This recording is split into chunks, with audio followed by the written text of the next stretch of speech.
Bienvenue chez moi, aujourd'hui l'agenda du permaculteur du mois de janvier. Et oui, on est déjà en janvier. Si tu veux être tenu au courant de toutes les vidéos que je sors, en l'occurrence tous les jeudis, je t'invite à cliquer sur s'abonner juste en dessous et la petite cloche de notification.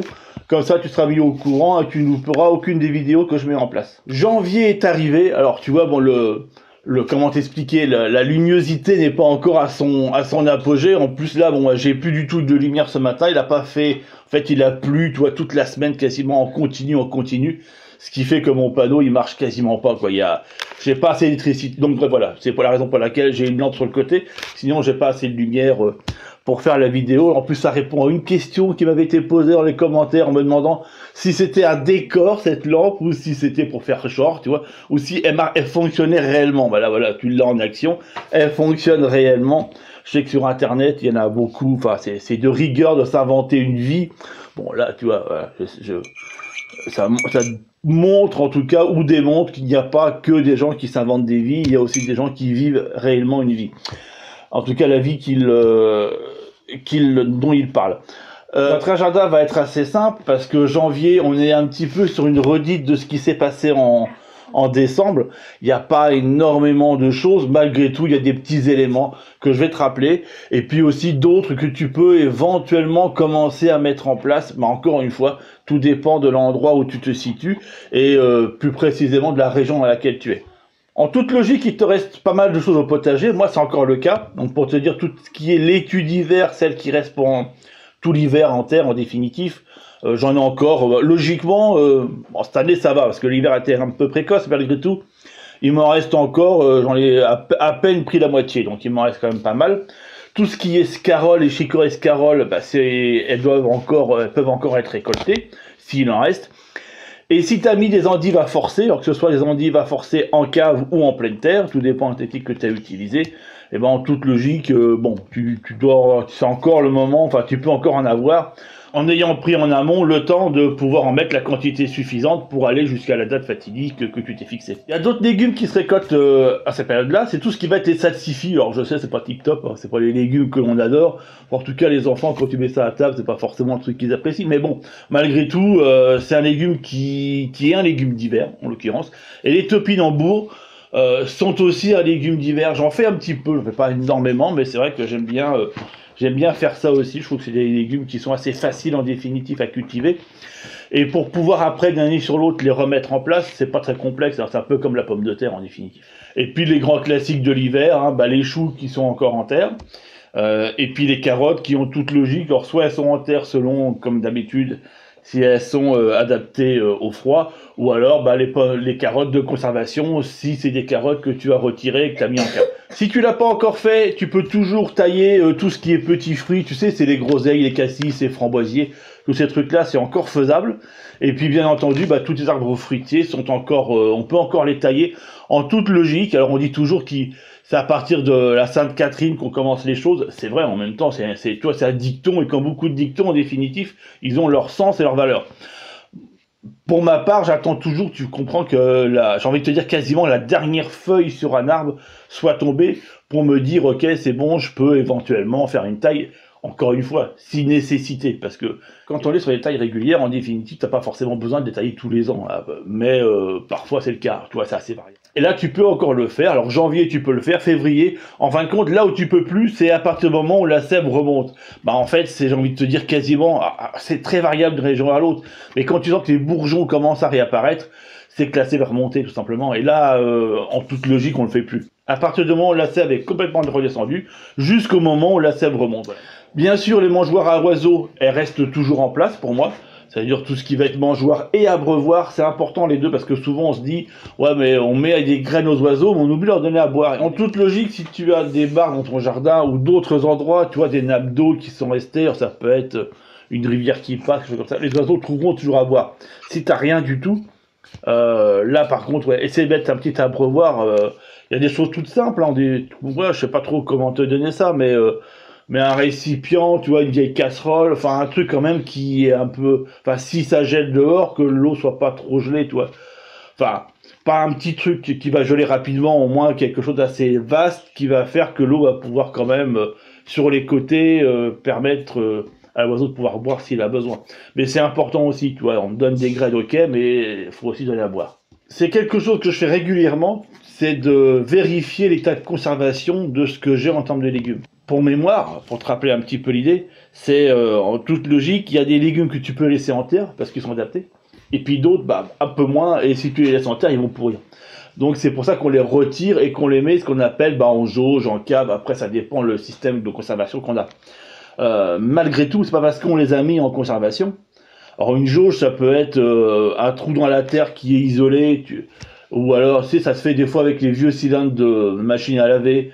Si tu as une cave, bah, ça peut être ni plus ni moins une grande caisse avec des couches de paille ou des couches de sable. Après, ça dépend les techniques.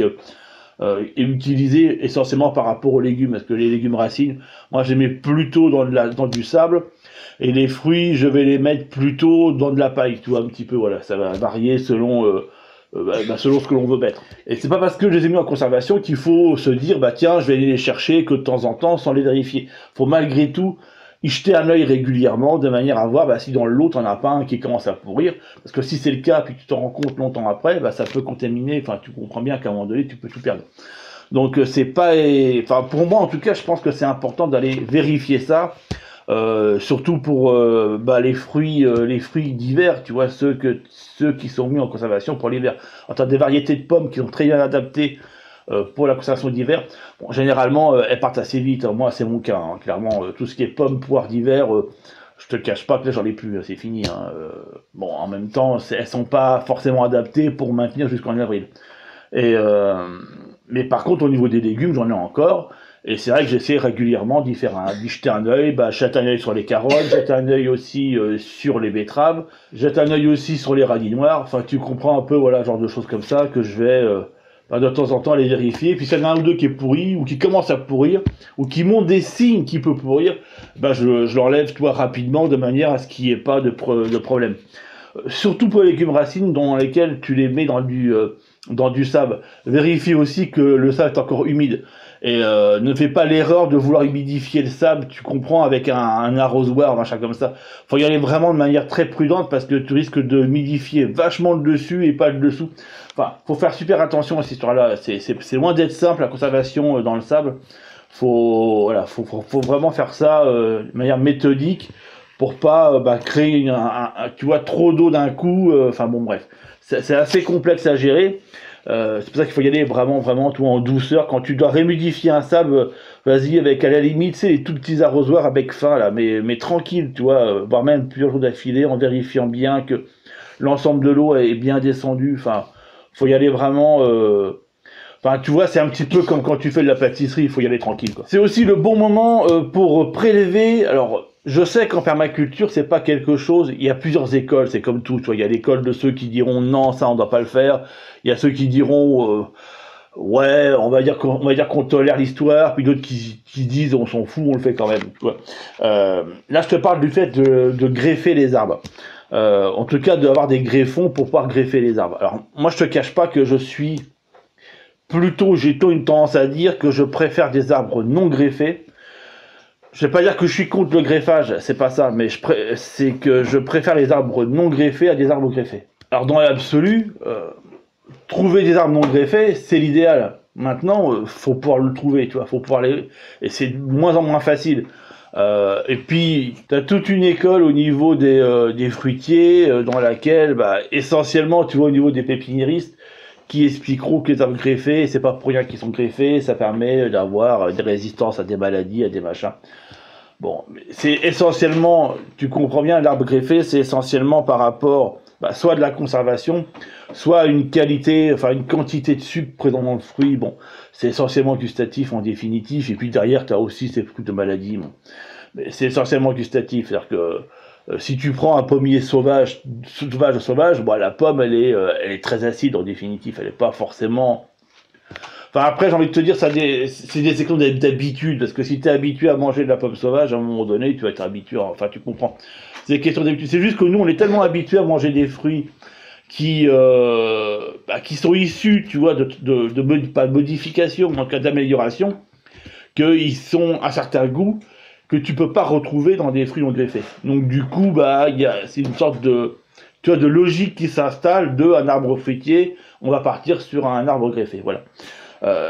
Dans cette vidéo, je vais pas t'expliquer tout le principe du greffage, parce que j'ai envie de te dire, cette sorte de greffe d'arbre, ce serait une formation complète, si je peux me mettre à t'expliquer ça. C'est juste pour te dire que c'est la bonne période pour prélever des échantillons de greffons qui seront après mis sur des porte-greffes. Voilà. En règle générale, c'est des branches, c'est des morceaux qu'on va prendre 15-20 cm et puis qu'on va mettre dans des pots, en règle générale, pour maintenir une humidité, qui peuvent rester dehors. Je vais te montrer, mais ça permet de pouvoir, après, au printemps, remettre ça sur le porte-greffe et puis faire partir l'histoire. En même temps, c'est pas idiot dans les commentaires de me dire un peu qu'est-ce que vous pensez. Moi, ça m'intéresse. Qu'est-ce que vous pensez des arbres greffés? Est-ce que c'est quelque chose que vous vous dites, oui, ça me pose pas de souci d'avoir des arbres greffés chez moi, ou au contraire, vous y êtes totalement opposé? Et comment vous réussissez à trouver justement le compromis de se dire, je ne veux pas d'arbres greffés, donc du coup, qu'est-ce que vous avez mis en place pour ne pas en avoir? Moi, je résous le souci sur les pommiers. Il y a une variété non greffée que j'utilise, qui est issue d'une variété sauvage. Après, clairement, les pommes qui vont... Alors là, j'ai juste de le prendre. Hein, comment vous dire, faut qu'ils grandissent, quoi. Mais bon, je sais que les pommes qui vont en découler sont pas les pommes qu'on est habitué à manger. C'est pommes quand même un peu plus acidulées. Mais bon, c'est comme tout. Après, c'est pareil. Hein, si on prend un prunier sauvage, forcément, le goût est pas le même que le prunier qu'on est habitué à avoir. Enfin, tu comprends un peu l'idée, voilà. Moi, je suis assez partagé, je te cache pas, je suis partagé là-dessus. C'est vrai que je suis plutôt dans l'idéologie de me dire, voilà, naturellement, un arbre, qu'est-ce qu'il ferait, comment il se comporterait. Et dans un principe agriculture, je laisserais l'arbre prendre, tu comprends, prendre son envol s'il a une nécessité d'être là.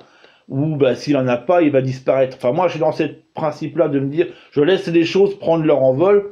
Si elles ont une nécessité d'être présentes, elles perdureront. Et si elles n'ont pas la nécessité d'être présentes dans cette niche écologique, d'elles-mêmes, elles disparaîtront. Tu vois, je suis un peu dans ce principe-là. Après, moi, il y a des arbres qui sont installés, parce que je suis pas, c'est pas moi, il y a des gens qui étaient avant moi ici, hein, qui sont des arbres greffés, c'est pas pour autant que je vais les couper, tout en me disant, non, ils sont là, puis je sais que c'est des greffés. Mais après, dans mon choix d'achat, tu vois, je vais en priorité aller chercher des arbres non greffés, donc issus de variétés sauvages, ou quand je n'en trouve pas, parce que tu comprends, à force, il y a eu, voilà, quand j'en trouve pas, prendre des variétés greffées, mais alors, en tout cas, des variétés anciennes, c'est-à-dire vraiment qui remontent, et puis locales en plus, tu vois. Voilà un petit peu l'idée. Sur le site de l'OS100, je mettrai le lien juste en dessous. J'ai un article complet que j'ai fait où je référence des variétés. Alors ouais, pour l'instant, tu verras au fur et à mesure, j'en mettrai d'autres. Pour l'instant, j'ai la région Île-de-France et la région Nord-Pas-de-Calais. Je mettrai d'autres régions au fur et à mesure. J'ai la région aussi Champagne-Ardenne, excuse-moi. Voilà, il y a toutes ces régions-là qui sont pour l'instant faites. J'en mettrai d'autres au fur et à mesure. J'arrive à glaner les infos nécessaires sur les variétés d'arbres anciens, d'accord, sur les variétés anciennes. Écoute, janvier s'arrête là, février, c'est le mois prochain. Et si cette vidéo t'a plu, je t'invite à lâcher un super pouce bleu. Et puis, comme d'habitude, hein, dans la barre i comme info ou en dessous dans la description, tu as un cadeau de bienvenue à télécharger. Ça t'offre plein de bonus au niveau de vidéos pour mettre en place pour protéger la agriculture. Si c'est pas encore fait, je t'invite à télécharger ça. Tu as toutes les explications en bas. Et puis en attendant, amuse-toi bien. Et puis comme d'habitude, ta liberté, elle t'appartient. Ciao.